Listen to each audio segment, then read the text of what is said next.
Bonjour et bienvenue sur ma chaîne YouTube. Aujourd'hui, nous allons parler du cercle magique. Donc c'est un cercle qui correspond à peu près, c'est un nœud coulant, comme un nœud coulant. Il va servir à démarrer un ouvrage, mais à rentrer un peu plus de mailles à l'intérieur. C'est-à-dire qu'on va monter un cercle sur lequel on va faire les mailles préconisées par le patron et qu'on va pouvoir resserrer à notre guise à la fin du premier rang, c'est-à-dire quand on a fait toutes les mailles de préconisées dans le patron, on va pouvoir resserrer ce nœud coulant. La définition est beaucoup plus propre qu'un nœud de maille chaînette parce qu'il n'y aura pas ces mailles chaînettes sous le dessous. Donc le nœud coulant, le nœud magique ou le cercle magique, il se procède comme ça. On vient positionner notre fil paume vers nous. Moi j'utilise 2 doigts. Je viens tenir le fil avec mon pouce.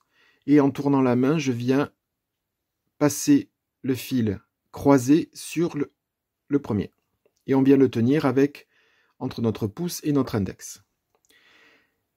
On vient passer le fil, le crochet sous les 2 fils et on vient récupérer. C'est l'opération la plus... Alors moi, ça va être un peu pénible parce qu'avec la caméra, il faut venir récupérer ce fil avec le crochet. Voilà. Et on vient... Vous voyez, j'ai récupéré le fil avec le crochet ici, et on vient faire un quart de tour ou un demi-tour ici. Une fois qu'on a fait le demi-tour, il nous reste le fil là. Moi, ce que je fais, c'est que je bloque toujours, avant de tout lâcher, je bloque toujours avec une maille en l'air. Voilà. Quand la maille en l'air, elle est faite, on lâche et on a notre nœud. Suivant le nombre de mailles que vous avez à faire à l'intérieur, dès le départ, vous pouvez resserrer un petit peu ce nœud et on peut commencer à travailler dans ce nœud-là. Moi, je vais simplement faire des mailles serrées à l'intérieur, que l'on verra dans un autre tuto. Donc, le patron nous dit 6 mailles serrées, 3, 4, peu importe, 5 et 6. Voilà, notre premier rang, ils nous disent, faites 6 mailles serrées. L'intérêt de ce nœud magique-là, c'est qu'une fois qu'on a fait nos 6 mailles pour passer au rang numéro 2, on a juste à venir tirer sur le fil.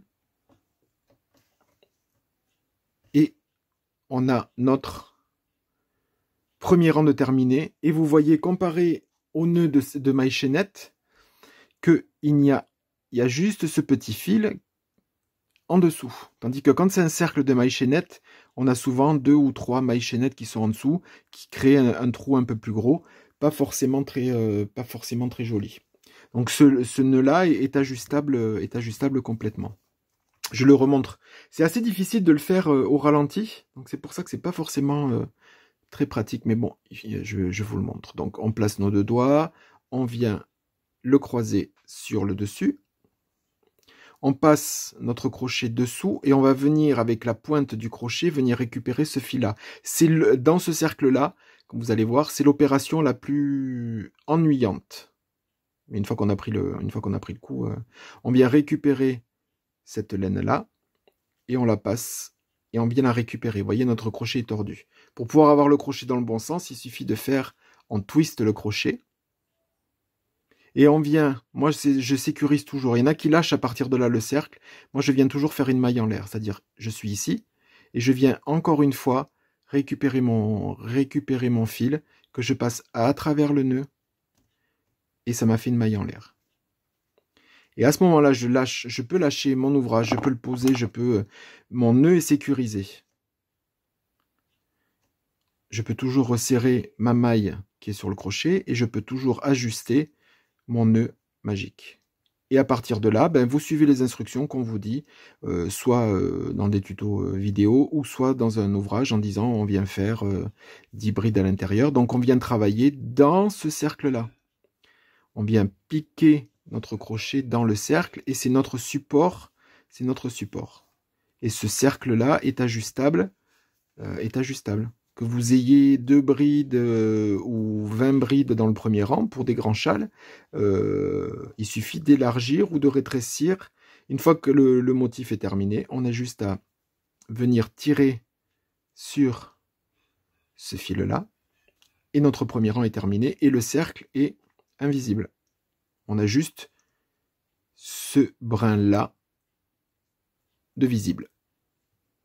Voilà. J'espère que la luminosité, le cadrage et tout ça, ça s'améliorera au fur et à mesure des vidéos. Je m'en excuse.